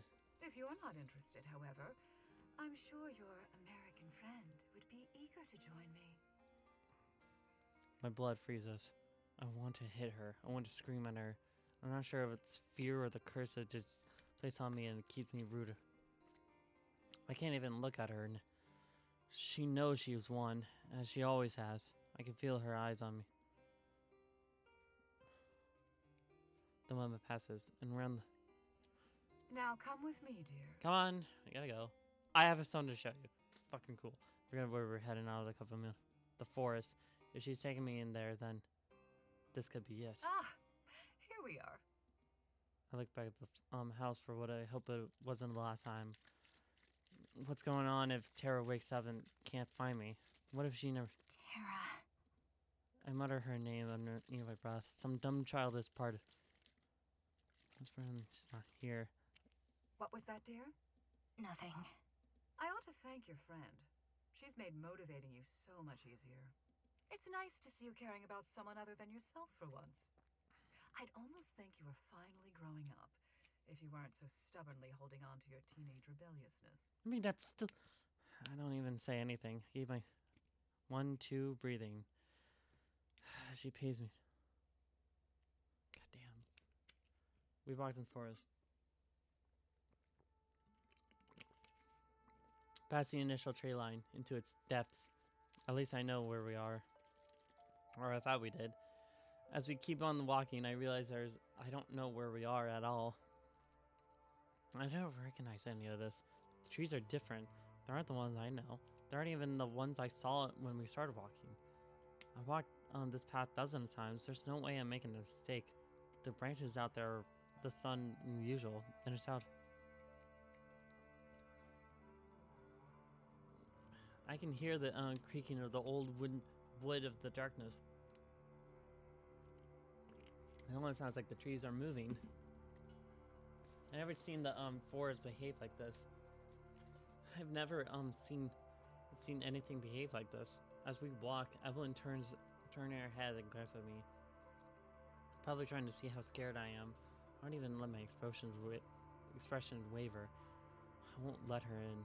She won't win this time. The things around me don't even look like trees anymore. They're so gnarled and rotten. They twisted into shape as they form walls between us as we walked, pushing us forward. I can't help but draw in myself. It's like the whole forest is closing in. It's getting hard to breathe. I feel like I'm about to be crushed in the forest itself. When I think I can't take anymore, we break in. It's the forest area! It's the forest spirit area! And in the center of the clearing. It's actually green. Real brilliant green needles. Trunk is so thick and sturdy that it makes it look armor plated. The rich scent of the pine fills the air.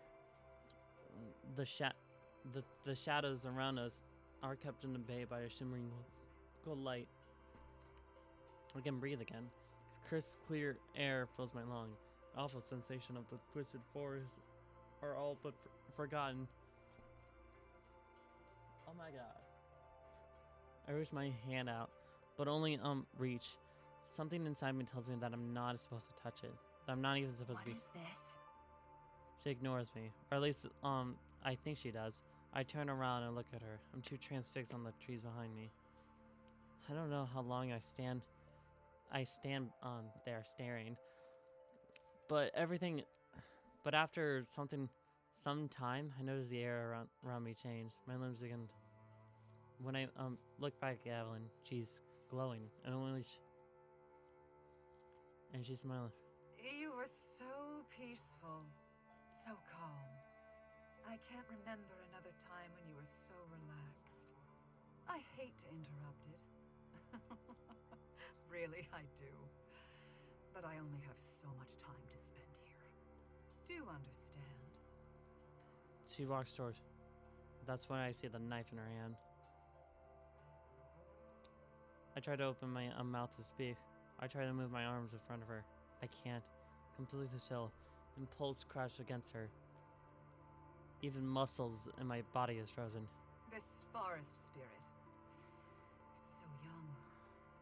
As small as it is, the power within it is enough to melt the ice in this place, to draw you in. You love it so much, even though you'd only just met it moments ago. A rush of understanding fills me. The warmth, the peace, a haven from the cold, and we are the intruders. I always knew you were part of this forest. Much more than any of the others. This confirms that. Why? She grabs my hand and holds it up, examining my palm, running her fingers over its creases, as if like nothing she ever seen. I thought it would make you dangerous. It didn't. It made you weaker. She presses my blade in my hand. A mind screams in my body, desperately trying to get my muscles to... Her one chance at success, of escape. And you're weakened by it. She laughs at to herself, like she knows a joke that I'm not in on. With a swift motion, she drags the knife against my palm, a stare of horror as blood trickles. Since you loved it so much, I wonder how it will feel for you to be the one to kill it. What? My strings are cut in the moment I fall over. The rush of sensation rushes over me all at once. The pain, the cold. I scream out, clutching my palm. I turn off to try to crawl immediately.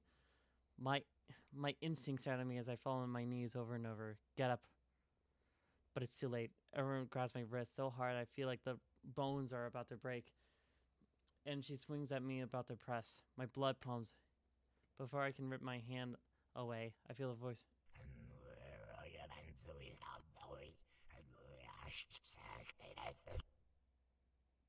My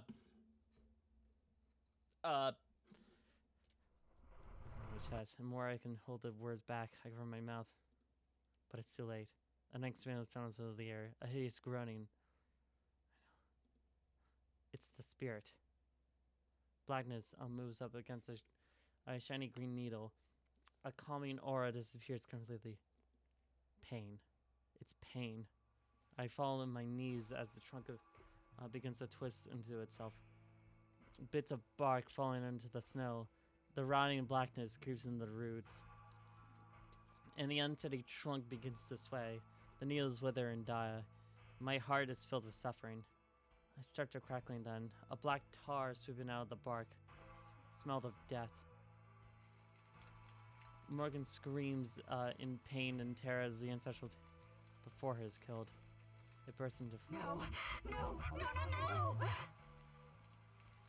I try to hold my breath closed. Incantations leave my throat. And a voice of mine that isn't. Hold on. What was that? Oh. What is that? Self-voicing disabled. Oh, okay. Hold on. Give me 1 second. That's it. Do. Look at her smug asshole face. Anyway, Evelyn's turned farther back now, watching the scenes before her. Her face is contorted with a terrifying grin. She's enjoying this. Fucking sadist. A crackling grows louder. My breath catches my chest, and out of the corner of my eye, I see. No! Don't! Stop! With a crack louder than thunder, the spirit's trunk split. A beat of silence. And when I hear the screams... Hold on.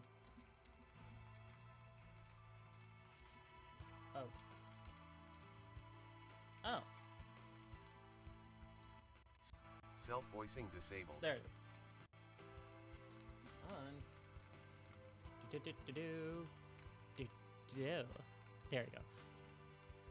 Okay, someone crying over the word. My heart breaks. It's not something in the pain of the forest.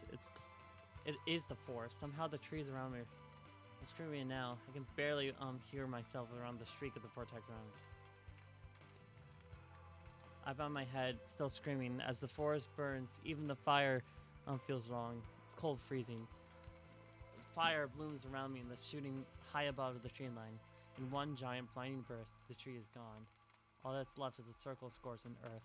The burn is so intense than anything I've ever seen. It looks like the stench.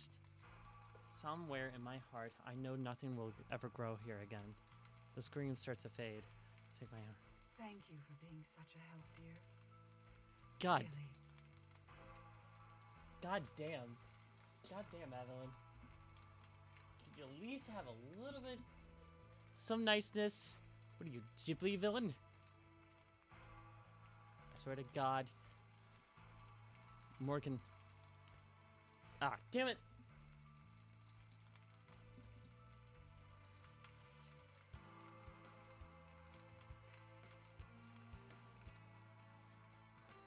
You're a monster. How funny. Your mother said the exact same thing. You really do take after her. Ah, I know. I can't help but my thoughts were not to spawn. The scream was still like... Never forget this day, child. In the brief time you have left, I want you to know for certain that you don't stand a chance at changing your fate. You never have. None of you ever had. And when the time comes for you to serve as my vessel, I'll make sure the next one won't either. She raises it out towards me and prepare for the worst. All she does is pat my head and ruffle. You can find your own way home, I assume. I know how much you love these woods. She gives another chuckle as she turns and walks away, heading back into the shadowy trees. She disappeared in the darkness. That's all she's left is me, a disgusting burnt circle. My mind is blank, numb and shocked. Quietly, slowly, one thought begins. Oh God.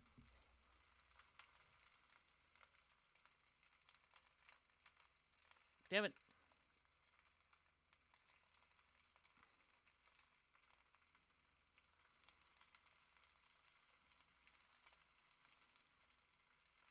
She'll pay for this.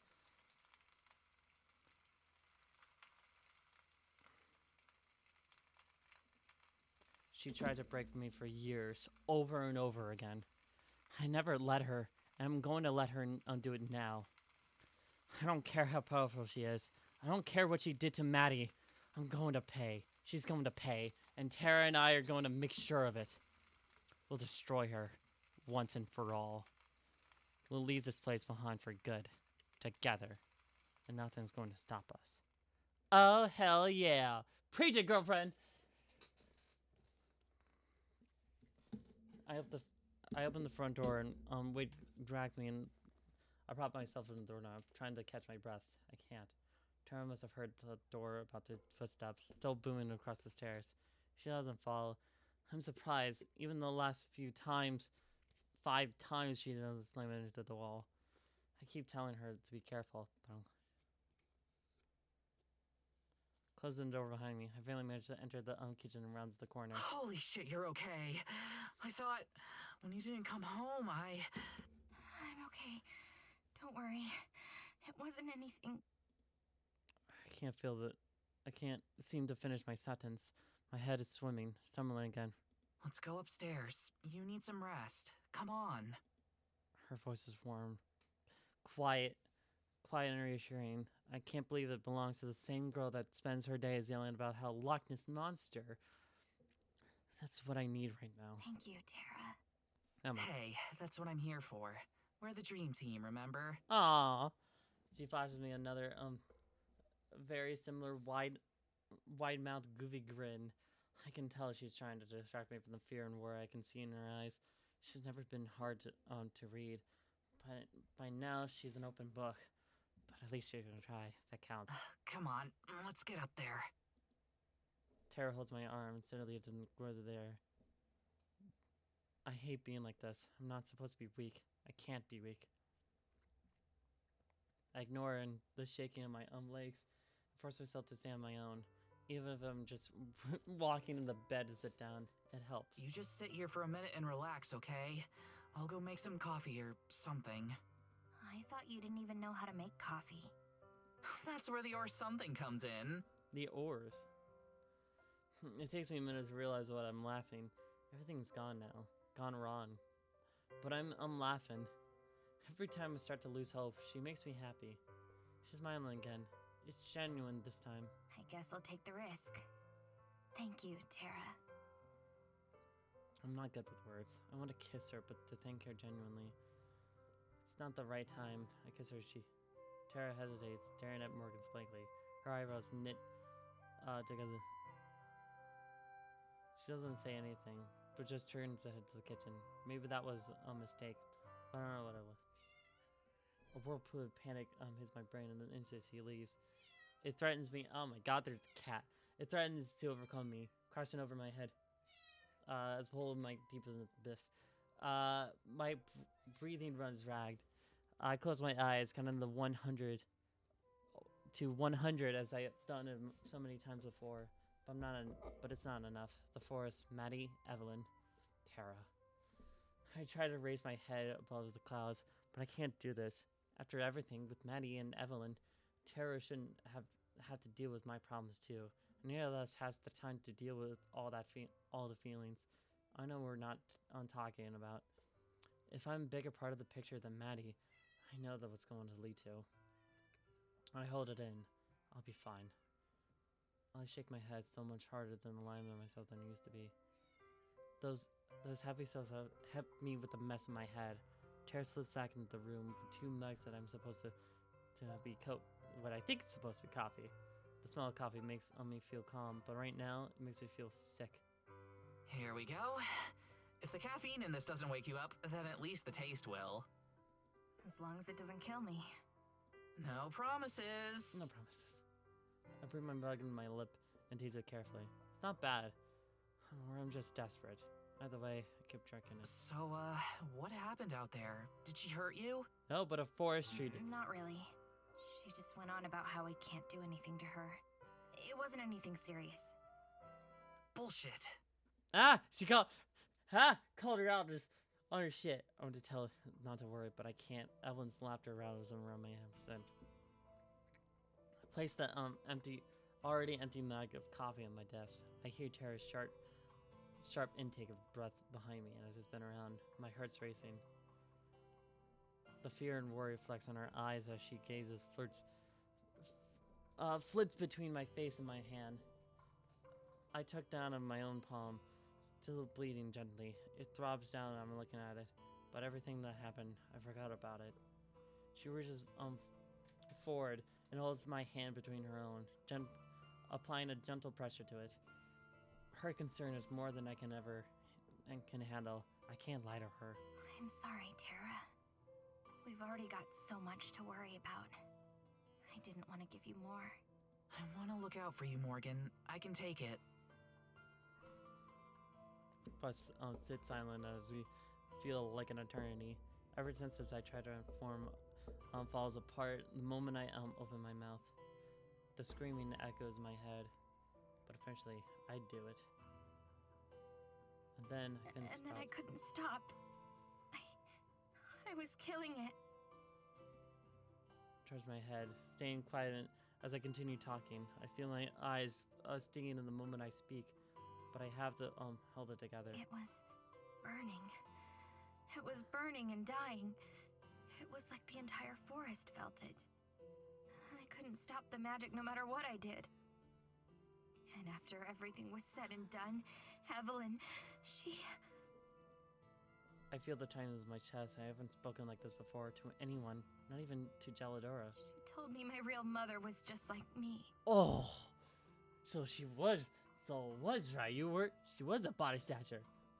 I can't bring myself to continue, voicing the implication out loud that would make them even more ready than they already are. My real mother's gone. Whatever similarities we bore means nothing now. All that matters is that she lost. Shit, Morgan, The singing got worse. She probably doesn't know how much we know. If she's trying to scare you, that means she's really scared of us. Oh, shit. Her pulling weird shit in the forest isn't gonna change anything. I can't understand how I feel. How I tell her about the screams of the forest, that black fire. The trees were... I cut myself off. What am I doing? I already told myself I wasn't going to let this get to me. And here I am, already about to lose it. I have to keep it together. You're right. Sorry. I shouldn't have made such a big deal out of it.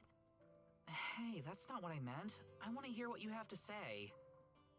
She sits down next to me. The sting in my eyes isn't going away, no matter how many times I try to blink it back. You know I'm not the best at, like, saying stuff. Or knowing how to say stuff. Isn't that your job? Yeah, but do I ever look like I know what I'm doing? She holds my hand as I chuckle. You've got a point. But I'm okay, I promise. It was just some cheap scare tactic. I wouldn't let something like that beat me. Also, I'm spewing out like some weird cryptic Celtic shit. Oh. Like you're part of the... Like you said, this is just a sign that we're on the right track. Just because everyone else before us failed, that doesn't mean that... Morgan. Huh? You're crying. What? No, I'm not. Inch by inch, I reach up to touch my cheek. It's wet. I can't be helped. I can't be crying. My ears are still stingy.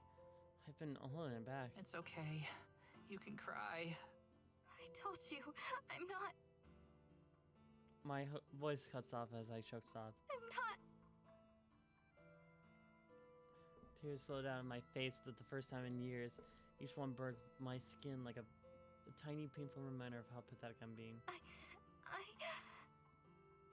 I desperately try to wipe my tears away with this thought I know is pointless. They just keep coming. I squeeze my eyes shut instead of hopes it'll somehow force my tears back in. And then once again, I feel Tara's arm around me. It squeezes me so hard that I start thinking she's trying to wring the tears out of me. Let it out. You know I've got you. I let it out. I throw my arms around her and rest my head against my shoulder. All I can do is hope that the fabric muffles in my sound. She rolls my back slowly and pressing her lips in my forehead. I already feel like I'm burning inside, but the warmth is different. Soothing. My whole body shakes against Tara. She doesn't flinch. She doesn't... Alright, I'm gonna do it like when it starts to get to like 2 hours. So I have like 5 minutes. My whole body shaking against Tara. She doesn't flinch. She doesn't say anything. She just holds me close. This isn't a girl I spent years watching yell about monsters and different. This isn't the girl that stepped off the train a few weeks ago. Something about her changed her. As I cling to her dear life, I realize that it changed me too. I can feel my tears start to slow when I thought crossed my mind. I finally be able to catch my breath. Tara's grip on me loosens, and I stop shaking. When she takes her lift on my forehead, I have the fight urge to pull her back down. I pull away this instead. It's nice to be able to wipe my tears and actually have them stay dry. Looking at her now, I can see that Tara's face stained with tears too. It's my fault. I'm sorry. Hey, it's cool. I don't think anyone on Earth or anywhere else would say you don't deserve a minute to get it all out there. If you say so. For what it's worth, I think you stand a way better chance than any of the people that came before you. After all, you've got one thing they don't. What's that? A personality. Ha! Nah. She breaks into a massive grin in her face, and streaks of her face can't hope to tarnish. I know what she's going to say, but she even brings out her... Me, obviously. Yes, you'll be the Terra X Machina. Terra X Machina, bitches. I start to chuckle before bursting into laughter. Real, full laughter. Every now and then, a sob slips in. I don't mind it as much anymore. As always, she knew how to make me feel better. My incredibly humble savior. Hey, if I can't stay on brand even under the threat of death, I don't deserve to be popular. Oh shit. I love that about you. I'm clench my mouth shut the instant the words leave it. I don't know where that came from. Thanks. Okay. Yeah, no problem. We both look away for each other. I do my best to focus on anything in the room that will hold my attention. Hey, can I say something? When I look back at her, I see what. As much as I love to joke, I'm 100% serious about you having something that they didn't have. More than one thing, actually. What are you talking about? I mean, you're really brave. Like, the bravest person I've ever met. You're smart, too. A hell of a lot smarter than I am. Okay. You're...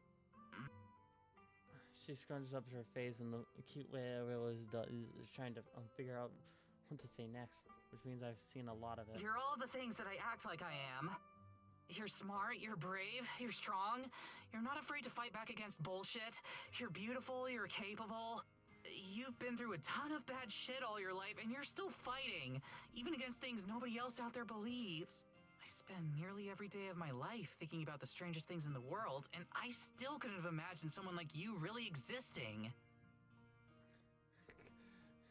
If I hadn't watched her rambles for years, then I'm sure that by now she'd be incomprehensible. But I can hear her every word.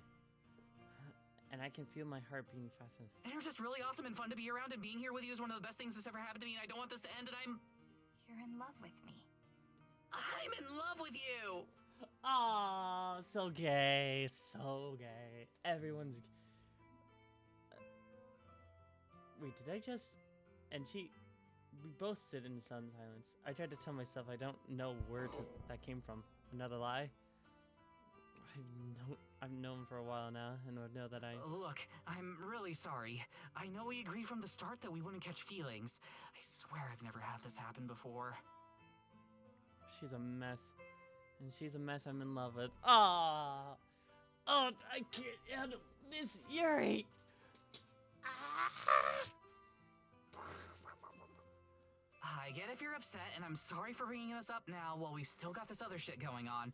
And when this is over, I can just leave, and I won't make a big deal about any of it, and we can just go back to living our own separate lives. Oh! Ayo! Ayo! She grabs my cheek and I pull forward towards mine. And she realized I moved. I bring my lip closer and hard to kiss her in a way I have never felt before. I don't know how to describe it. I just know it's something new. We've kissed plenty of times, but this isn't like any of those. It isn't like any kiss I've ever had with anyone. It's healing. It's grounding. It's incredible. Oh God.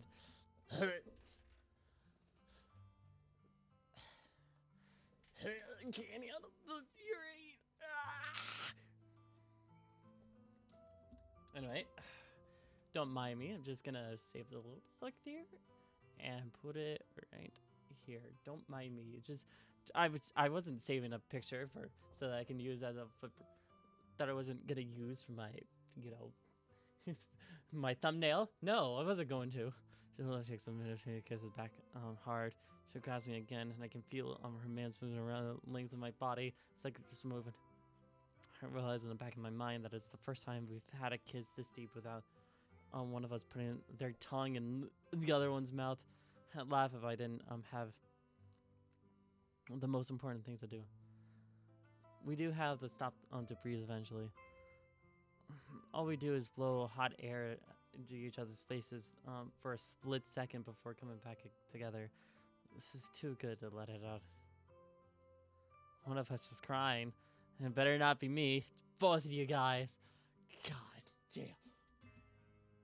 Okay. Anyway. Boop.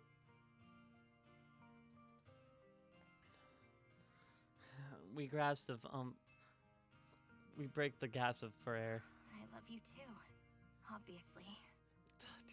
Taryn plants small kisses on my bottom lip as I speak. Yeah, I kind of figured. Yay! I say it out loud. It makes it feel incredible. It's like dropping weights that I could carry for miles. I can feel myself feel everything. I guess I really do have you after all. Aww. With the air of finality, we break apart and remain close.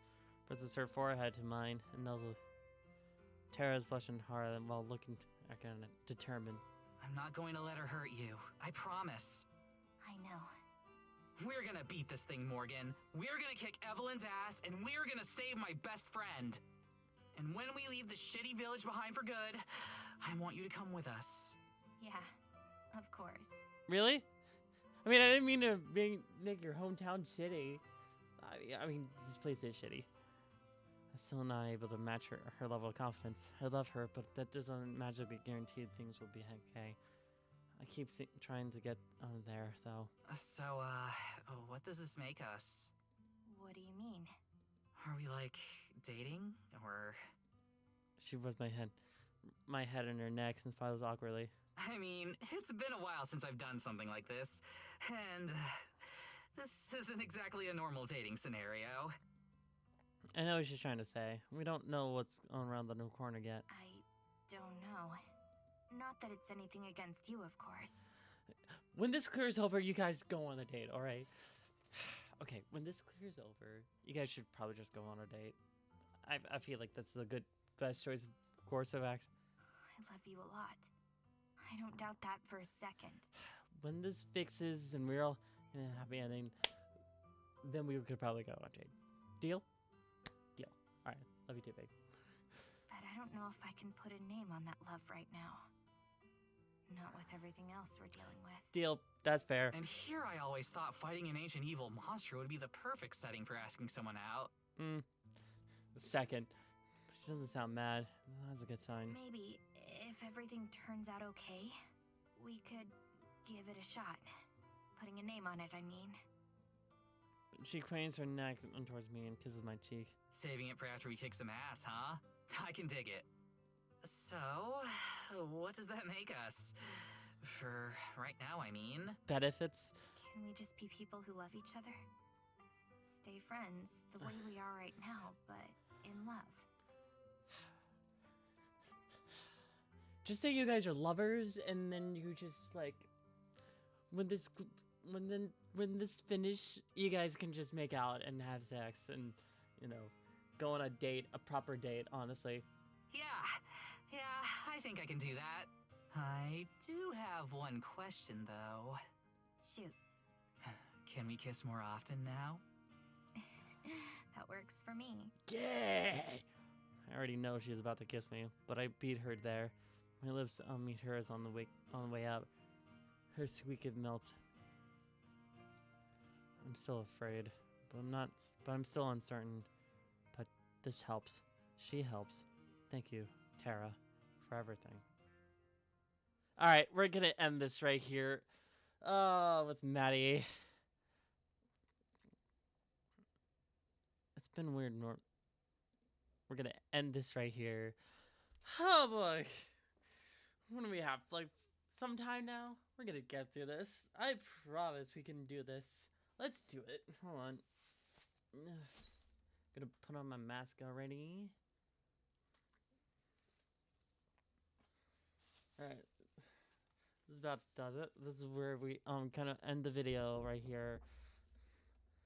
You know. Oh god. So anyway, yeah. That's where we're gonna end the video.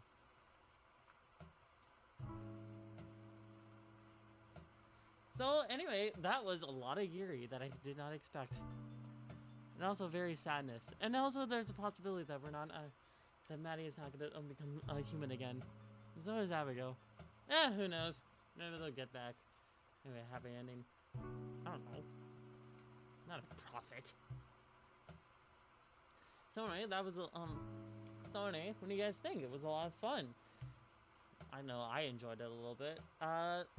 So anyway, thank you guys so much for watching. The next stream would probably not be tomorrow, because that will be 4 days. 4 days straight, instead of 3 days.